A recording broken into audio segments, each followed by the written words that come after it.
Welcome to First United Methodist Church of Dallas. My name is Anna Bundy Hagler, and I'm the Associate Minister of Communications and Community.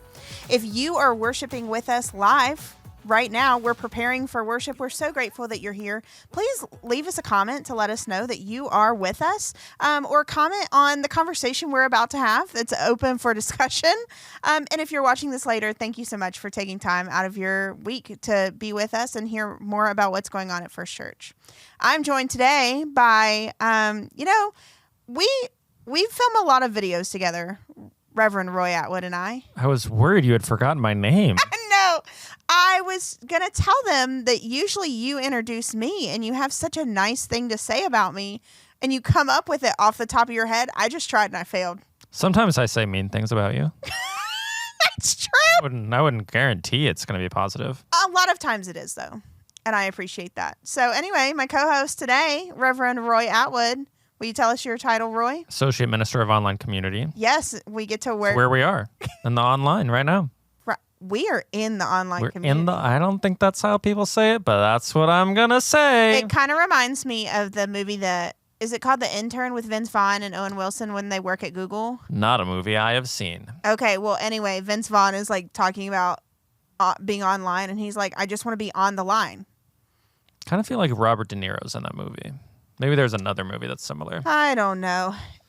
It doesn't really matter, but anyway. Yes. We're glad you're on the line. Thank you. Thank you for being here. So, last week, Monica Frazier was our preacher. Yep.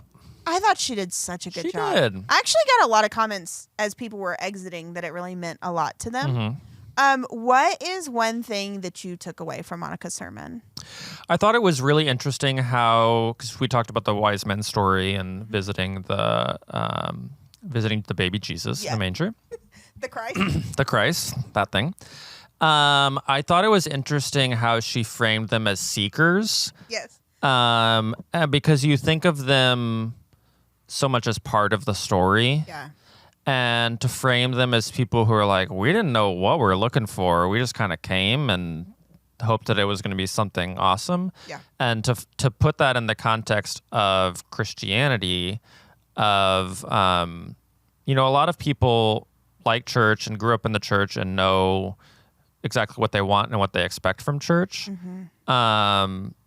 But a lot of other people don't have that experience. Right. Either the tradition they grew up with that doesn't really jive with them and they kind of don't know what they're looking for, or they didn't grow up religious at all. And so or culturally religious, right? So they might have heard the story on Easter and Christmas, but not regularly. So what does it mean to have a church that people are comfortable, both the people who have been to church all their life and the people who are just kind of new to religion and they don't buy on with everything, but they are looking for a deeper connection to the divine in some way.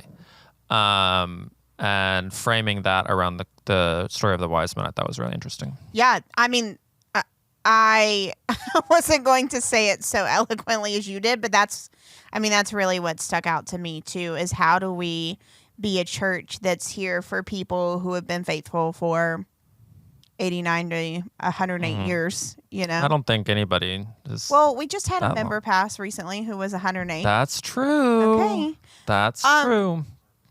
So how do we be a church for those folks? Yeah. And how do we be a welcoming, safe space for people who are asking hard questions? Like, how do we make space for that? We also had lovely music. Somebody came up to me. We had a harp. It left my brain. Did you see that? We had a harpist and a violinist. And I had a church member come up to me afterwards and say, I think that was made out of one piece of wood. And I had to ask. The harp or the violin? What? How big is a tree if a harp is being made out of one piece of wood? Was it? It's not. Okay. It's not. So if you were wondering that too, it's not. I don't think anybody was wondering that. Well, he was wondering that. Okay. One person wondered. And now you know. It was really stunning. Multiple pieces of wood. Pastor of Online Community, if they did not see that music and they'd like to, where can they find it? YouTube. YouTube always. Facebook. Is it still up on Facebook? Yeah, they stay up on Facebook. You also repost it throughout the week on Facebook. I repost the music throughout the week on Facebook. So, well, Facebook, it's the whole service. You'd have to go and click through. But YouTube, we put little clips for everybody. So if you're like, hey, I really liked that piece and my sister would love it. Oh, I love sending links to our friends. Yeah, just send a link to them. And even better yet, you could subscribe so you get a notification when we Yes, if you subscribe, you can get notifications when everything's uploaded. I usually do it sometimes on Monday, but sometimes we're off on Mondays, so you never know. Am I right? But so you know exactly when it's going to be posted. You get an email and you're like, here's all the videos. Look at that. Here's all the videos. Yeah. Anyway, so music was lovely. I want to go back to that like seeker piece about Monica, because I do think we have an announcement for our friends that are watching coming up that I think really like fits into Monica's thing about seeking. So will you share that? So Monica and her wife Lolly, who is finishing up with her doctorate. They're both really brilliant theologians. Yes, they're going to be teaching a queer theology class. Cool. Focused on queer theology is interesting. I mean, I don't want to put words in their mouths, but it's much bigger than finding gay, lesbian, bisexual, whatever, transgender storylines in the text. It's this mindset of if to queer something is to be to subvert it, to flip it over, to turn expectations on its head. Isn't that what Jesus was all about? I think so. Right? Jesus literally flipped the tables. And so that's what, how do we find queerness and non-normativeness in the Bible? Yeah.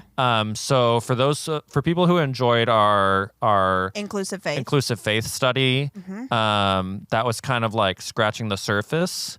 And this is like jumping into the deep end. Yes. And you're going to find a lot of things that you've never even thought.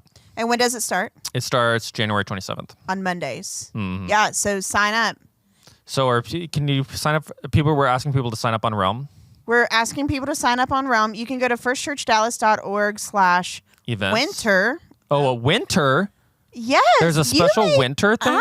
I'm over some online ministry. Wow. It's going to be on Mondays at 7 p.m. starting January 27th. Perfect. We can't wait for you to register. And then the other announcement I have is that we have a town hall coming up. So I want to go ahead and get that date in front of you. Save the date for, I don't want to say it wrong, February 16th. February 16th after church. A town hall is where we get together. We have an in-person and an online option where you can kind of hear the State of the Union of the church quarterly is the goal. And so Mitchell is our main speaker, and he'll inform us about what we need to know at the time and what's coming up. Do we know kind of the agenda yet? No, I was trying to fill the silence with that. Okay, so it'll be a little surprise for all of us. We'll have more details coming soon. Yeah, not right now. Yeah, thank you for trying. Okay, so it's a new year. We're getting back into the rhythm of all the things. I love this new. It's not really new, depending on what side of social media you're on. But I love this new trend called like ins and outs, and this is where people tell you what's like in for the new right year. Now and what's out, and it can be something as simple as like buying candles is in and burning essential oils is out. There's lots of options. So, Roy, I want to know some of your ins for 2025. For 2025, first, marriage. Because you're getting married? Yeah, marriage is in. People are doing it. Everybody's getting married these days. Marriage is in. Do you want me to go back to outs, or are we staying with ins first? You really got me. Marriage is in. I'm a big fan of marriage. I'm also a big fan of if you want to stay single, stay single. But you can do that too. Unfortunately, marriage is in. You keep going with your ins. Second in, the gay gasp. Do you know what that is? No. When gay people do that to react to things, gay people love to do a little gasp. It's called the gay gasp. I don't know. Do you do that? Yes. So like we recently have to audibly do it? We recently watched the Golden Globes, and one of the actors, Cooper Koch, who all the gays are loving because he's so sweet and so adorable. Okay. He did a little wink when his name was called. And to the camera? Yes. And Oh, for the gays. I guarantee you there was a worldwide collective little gay gasp. Can those of us who aren't gay use the gay gasp? Sure, I think it's just a If it's straight in, gasp and it's not interesting. Then but it's just a gasp. yeah. It's not, unfortunately, it's not interesting for you. Okay. Taylor Swift and Travis Kelce engagement. I mean, people are saying this. It's going to happen. They're going to get engaged this year. I think we should let them live their... I mean, marriage is in. So... Marriage is in, y'all. You heard it here first. Do you have a timeline? No, just sometime this year. I think it's going to happen. I wish I could gay gasp to your prediction, but it's not. boring. It's such a normal prediction. I'm not breaking new ground here. Okay. Next thing that's in is upzoning. Do you know what that is? Why? Every time there's a camera, why do you have to teach me something? So upzoning is when you if a piece of land is zoned for one house, or let's say it's zoned for retail. Okay, yeah. And great. We have lots of empty retail buildings. We have so many empty retail. I know where you're going with this. And so you upzone it to say, well, we can do more things on this property. So let's do mixed use, let's do housing. Or maybe you have something on a corner lot that's for 10 apartments, and you're like, let's upzone it to 20 houses. Okay. And yeah, have you heard about Costco doing this? They put No. So they're putting Only very recently. They're building a lot of their stores. They'll have a Costco on the ground floor and then apartments above it. Listen, there is a Walmart Sam's combo on Northwest Highway, and if you're in the Walmart, you can feel the ground move. So I don't know that I like the idea of living on top of Costco. That's probably its own problem. Okay, fine. There's an empty store near the West Village near 75 that Central Market owns that they were going to put housing above it, and then they can't find the financing for it. So you've heard it here first. Upzoning. Upzoning's happening. We're building more housing, and things are getting cheaper. Okay. Next thing that's in are men painting their nails. Straight men, gay men, all men. Anybody. My favorite Survivor guy this last season, his name's Saul. He is rocking the painted nails too. Guys, let's get cute for the new year. Add some. It doesn't have to be cute. It can be. I was about to say. It can be edgy. It can be whatever your personality is. My friend Cam bring it out in the nails every month with his wife. She gets her fingernails done. Do it on the fingernails. Okay. We're bringing some fashion into the new year. Great. Very quickly, those were very good ends.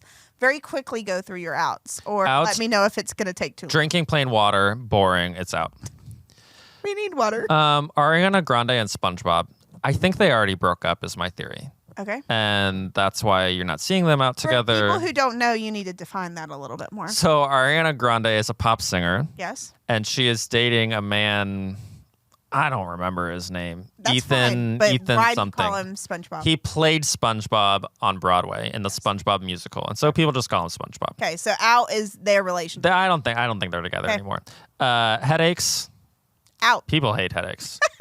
Bad drivers. Listen, I walk to work. People run red lights all the time. Yeah. People roll through red lights. There are a number of lights on the street that I walk to that say no turn on red. Yeah. And people turn on red right in front of me. Yeah. Bad drivers are out. And unfortunately, Crocs are out. They've been out. They're still out.